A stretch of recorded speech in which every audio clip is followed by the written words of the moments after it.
Buchpreisbindung. Ever heard that word? That beautiful word describes a German speciality when it comes to the pricing of books that you really need to know about when you publish in Germany. Hi, we are Andrea and Freya, and we are on our way to become international best-selling authors. And we are here to take you along for the ride. So, Freya, what's the German Buchpreisbindung? we promised you that you will learn a new word in each episode, and this is yours for today.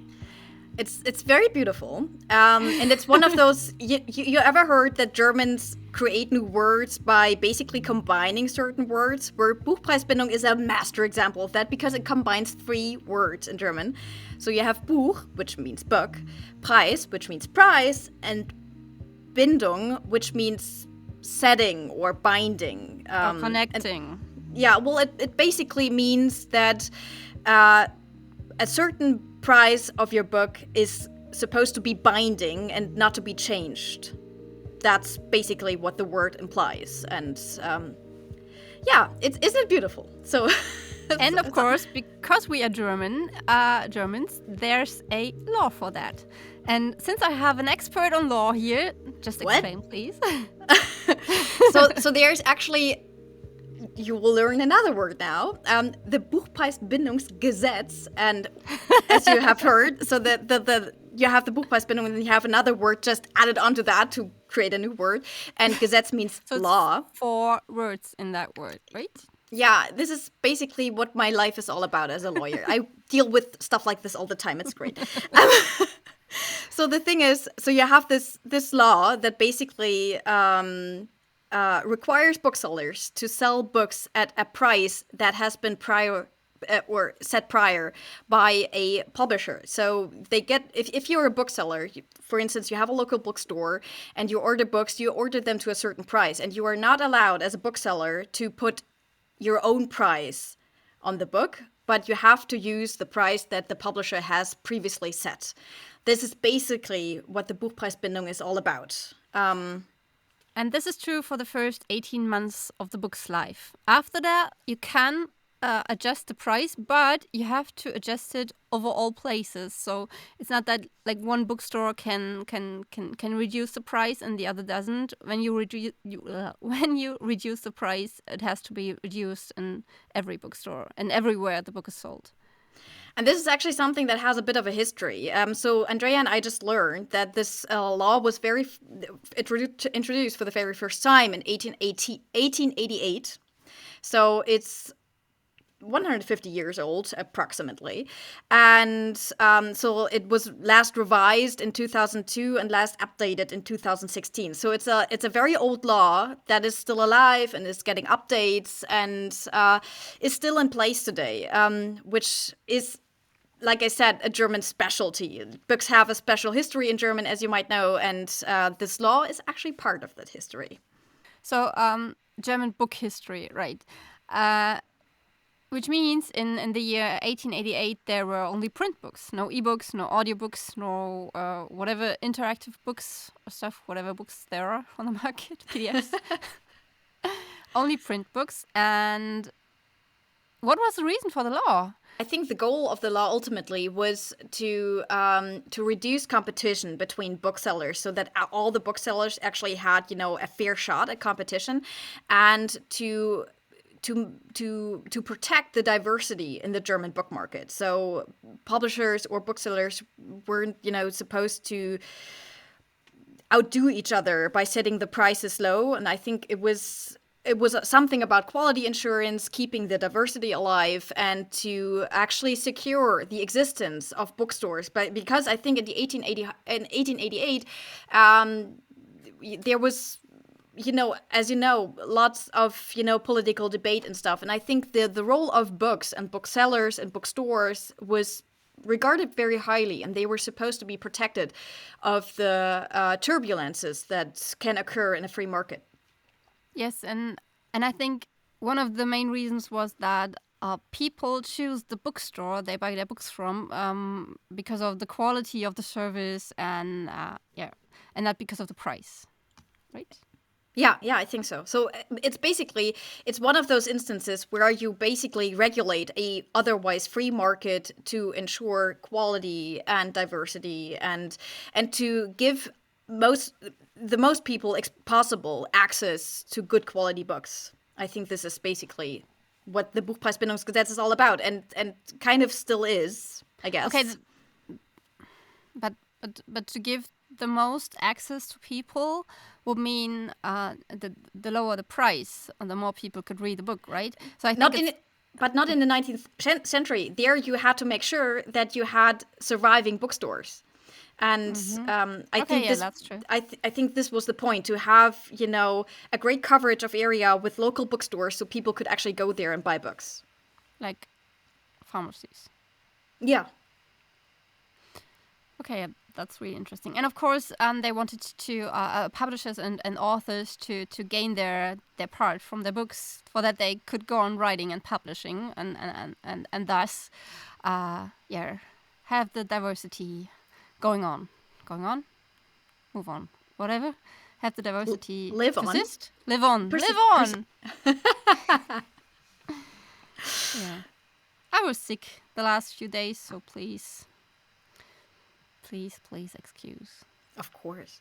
So, and the thing is, what the Buchpreisbindungsgesetz basically establishes, if you, as a bookseller, for instance, like a local bookstore or something, are violating the Buchpreisbindung by, for instance, selling a book cheaper than the price that has been previously set by the publishing house or the self-publisher, for instance, you actually can face fines and legal action. So there's actually law enforcement in place that makes sure that bookstores are keeping to the set price and not go any lower.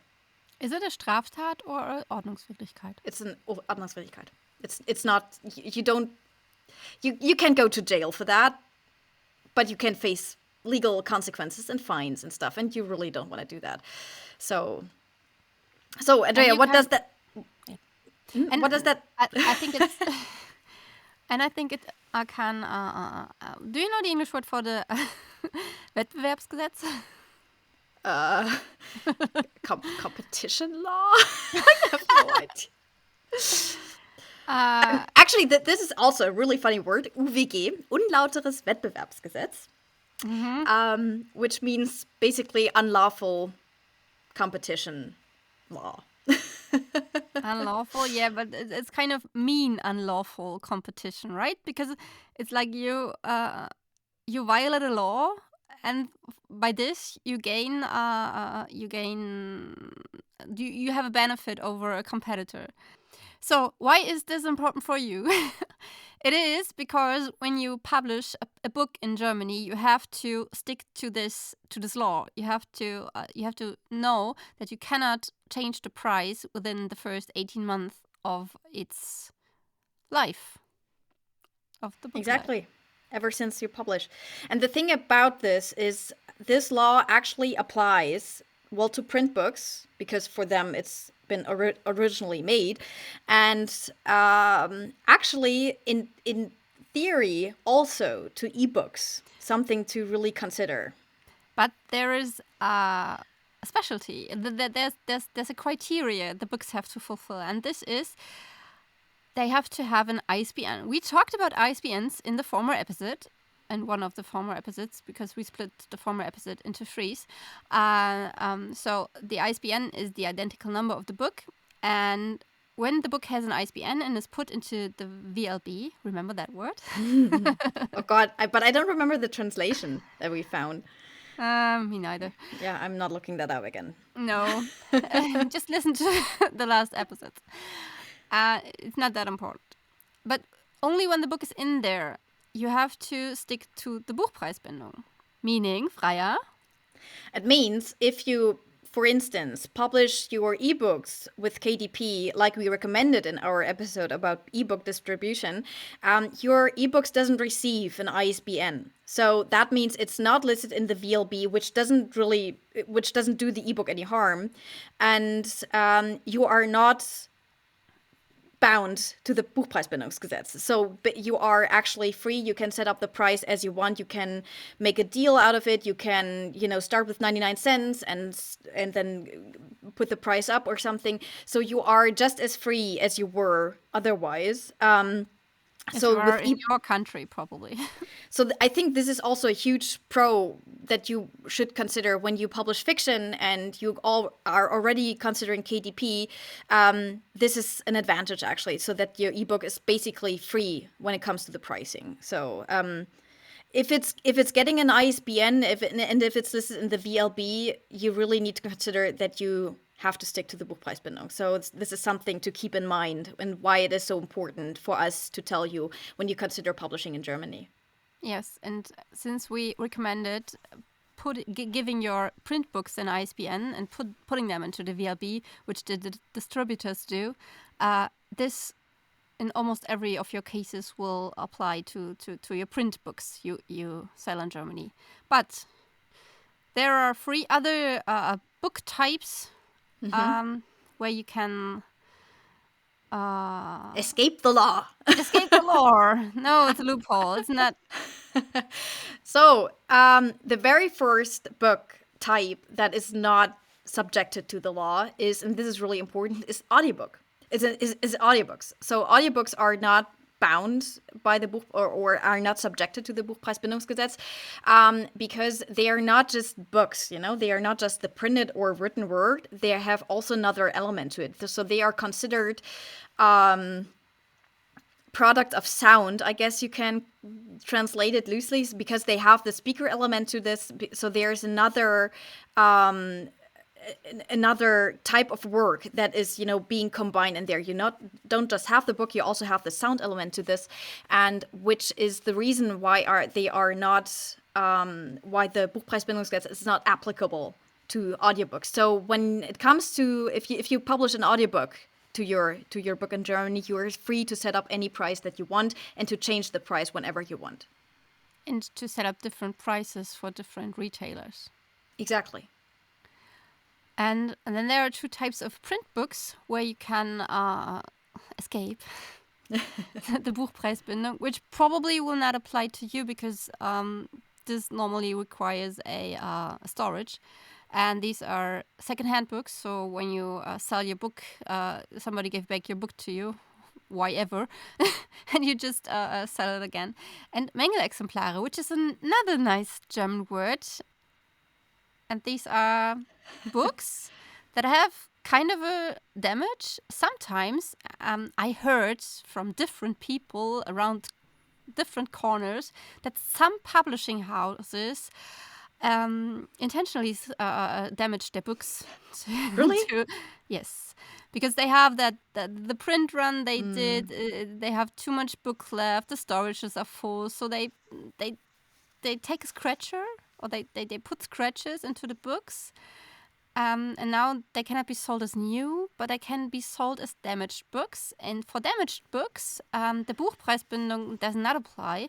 So they can give them to the bookstores and say, hey, this book normally costs $10, but you can sell it for $3. That doesn't sound fair. So they get rid of the leftovers. Great. From the party. Well, okay, but this is something you would never do, by the way. No. Something No. I cannot recommend. And yeah, so but the main takeaway is it's applying to your print book. So if you are publishing print books in Germany, this is something you need to consider. You always have something that occurs very regularly. Oh, I'm always struggling with that word. Regularly. You always have this kind of political debate whether the law is still, modern enough, if it's really applying to the modern reading world, especially when you consider that the ebooks are gaining more and more importance when it comes to the share of the book market.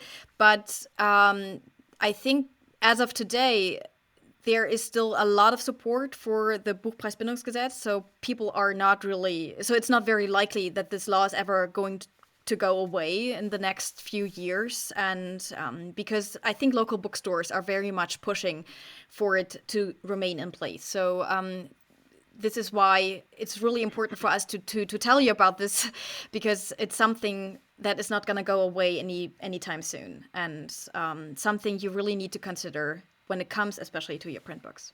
But you can set different prices for different markets. Like you can set a different price for the German market and the Austrian market. So you can have different euro prices in different countries, right? Yeah, I think so. This is only true for so when you publish your German book in one of the 3 German-speaking countries we have here. Are there more? Did I forget one? I think German is also an official language in Belgium, but I might be wrong. And Luxembourg. Okay, let me rephrase that. So if you publish your book in different German-speaking countries like Austria or Switzerland, you don't have to set the same price there. They have different laws considering Buchpreisbindungen. I really hope you heard that word often enough in that episode to have it on your mind forever now. Please write it down 10 times each day, morning and evening. The thing is also about this word is that it contains like everything that is hard about the German language, like the Buch. And about the German book market. Everything. So basically, this is like the most German word ever. Buchpreisbindung. Well, there's Buchpreisbindung. Yeah. No, there are more things to the German language. I think it's not in there. Maybe with Gesetz. German Buchpreisbindungsgesetz. But there's a lot in there. So basically... Yeah, a lot, but not all. Yeah, I'm not saying we're all, way more difficult than one word could ever tell. But it's got everything. Like this, like you mentioned, like this need of us Germans to regulate everything. To have a law for everything. Mm-hmm. And very old laws, by the way. Yeah. Yeah, we stick to the past. Are we nostalgic sometimes? Yeah, I think that's actually the Kaiserzeit. The Kaiser? Yes, it is. It's the Kaiser. Yes. In 1871, Germany. Kaiser, probably. What's the English word for Kaiser? Well, that's actually a German Emperor. Here. Emperor. The Emperor. Well, but the Emperor is... I think in English-speaking countries, I think they said the German Kaiser. I think they actually said that. And that's and that's still Bismarck's time as well, because he was there until 1890, right? I think he was responsible for putting it into place. That's not a surprise. No. Now we're getting into history. Well, that's the next season. German history. Really? Oh gosh, I gotta study.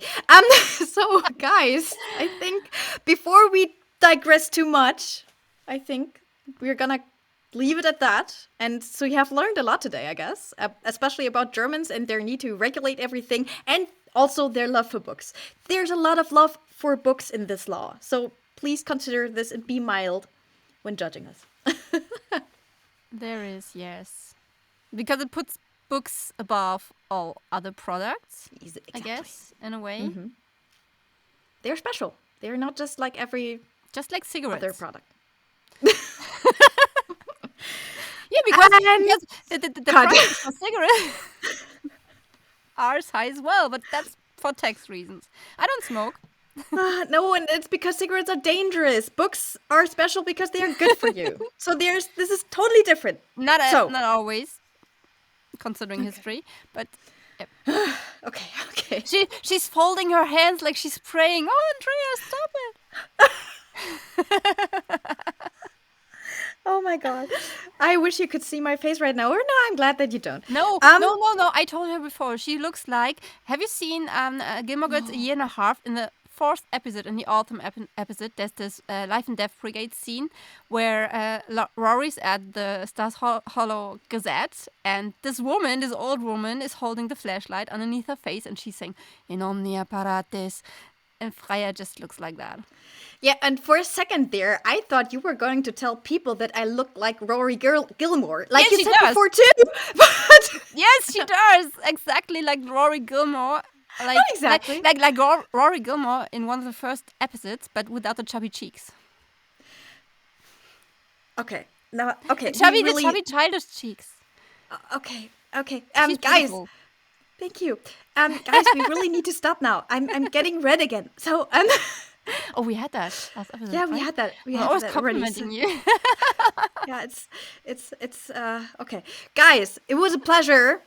Yes, I it was. loved I love talking about this. I love that you learned a new German word. And Andrea, Some, what are we actually. going to talk about next time?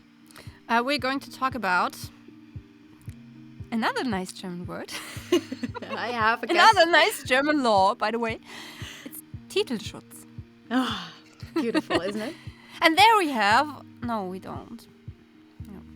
No, that's not so German, the word. But yeah, but we get into that. So it's all about the title of your books.